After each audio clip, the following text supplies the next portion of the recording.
Shalom, selamat malam Bapak Ibu yang terkasih dalam Yesus. Saya mengucap syukur untuk kesempatan yang diberikan pada saat ini untuk membawakan renungan kalam Kamis malam. Renungan ini saya beri judul, Kami Perlu Kau Tuhan. Pernahkah Anda mendengar lagu yang liriknya sebagai berikut? Kemanakah kami mencari kasih sejati? Kemanakah kami berseru saat badai datang menderu? Yang kami tahu hanya Engkau yang mampu pulihkan segala sesuatu. Kami perlukan keajaiban-Mu. Kami butuhkan sentuhan tangan-Mu. Kami tak dapat jalan sendiri. Kami perlu Kau, Tuhan. Lagu tersebut menginspirasi saya untuk membawakan renungan saat ini. Betapa kondisi pandemik saat ini secara manusia membuat kita takut dan cemas. Ketakutan itu bisa dibayangkan seperti ketakutan yang dihadapi oleh Raja Fir'aun pada waktu dia menghadapi tulah ke-10 anak sulung mati. Hal itu bisa kita lihat dalam Keluaran pasal yang ke-12, ayat yang ke-29, saya bacakan. Maka pada tengah malam Tuhan membunuh tiap-tiap anak sulung di tanah Mesir, dari anak sulung Fir'aun yang duduk di tatanya, sampai kepada anak sulung orang tawanan yang ada dalam liang tutupan, beserta segala anak sulung hewan. Lalu bangunlah Fir'aun pada malam itu bersama semua pegawainya dan semua orang Mesir. Dan kedengaranlah seruan yang hebat di Mesir, sebab tidak ada rumah yang tidak kematian. Saya dapat membayangkan betapa suasana saat itu sangatlah mencekam. Mari kita membandingkan apa yang mungkin dirasakan oleh Raja Daud pada waktu ia dikejar-kejar oleh Raja Saul hendak dibunuh. Pasti ia amat ketakutan. Kisah itu bisa kita baca dari 1 Samuel pasal yang kedua. Untuk menghindari Raja Saul, Daud pergi ke Nob. Kemudian ia berjumpa dengan Imam Abimelekh. Dari situ dia pergi lagi menuju Gad.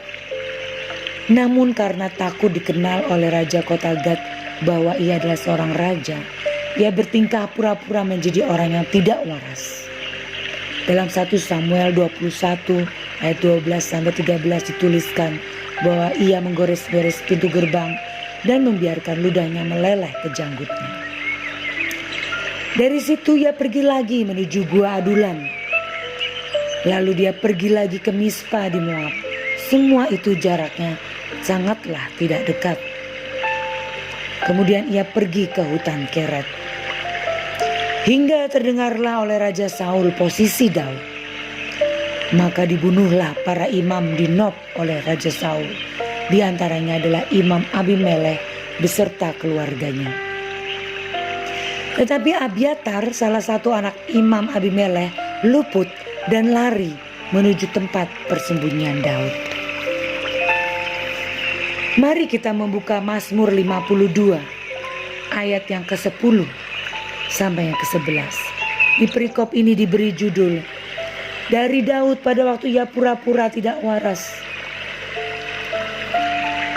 Mohon maaf, untuk pemimpin biduan nyanyian pengajaran Saul ketika Doeg orang Edom itu datang memberitahukan kepada Saul bahwa Daud telah sampai di rumah Abimelekh.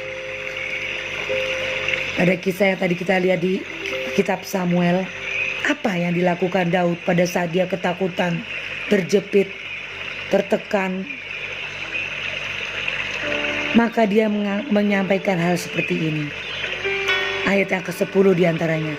Tetapi aku ini seperti pohon zaitun yang menghijau di dalam rumah Allah. Aku percaya akan kasih setia Allah untuk seterusnya dan selamanya.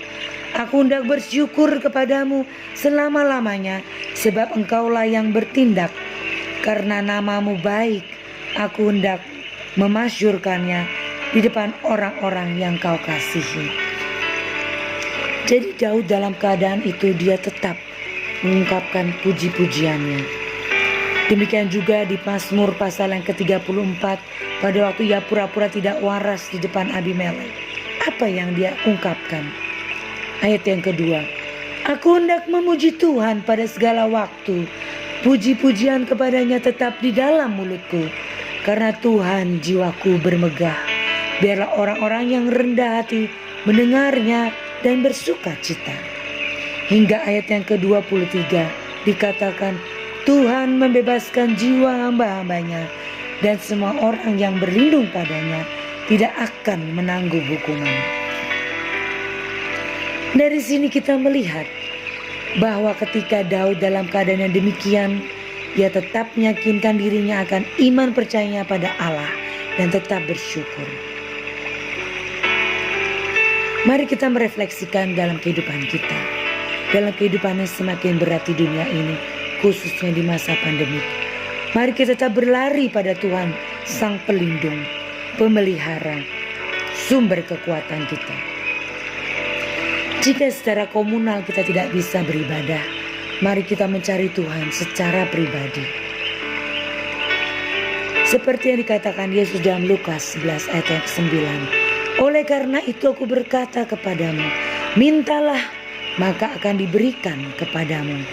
Carilah maka kamu akan mendapat. Ketoklah maka pintu akan dibukakan bagimu. Dan Lukas 12 ayat 31. Tetapi carilah kerajaannya, maka semuanya itu akan ditambahkan kepadamu. Bapak, Ibu, Saudara yang terkasih di dalam Yesus, sekian renungan pada malam hari ini. Kalau lagi yang saya bacakan di awal, kemanakah kami mencari kasih sejati? Kemanakah kami berseru saat badai datang menderu? Mari kita datang kepada Tuhan, penolong kita. Tuhan memberkati. Sekian renungan ini. Selamat malam.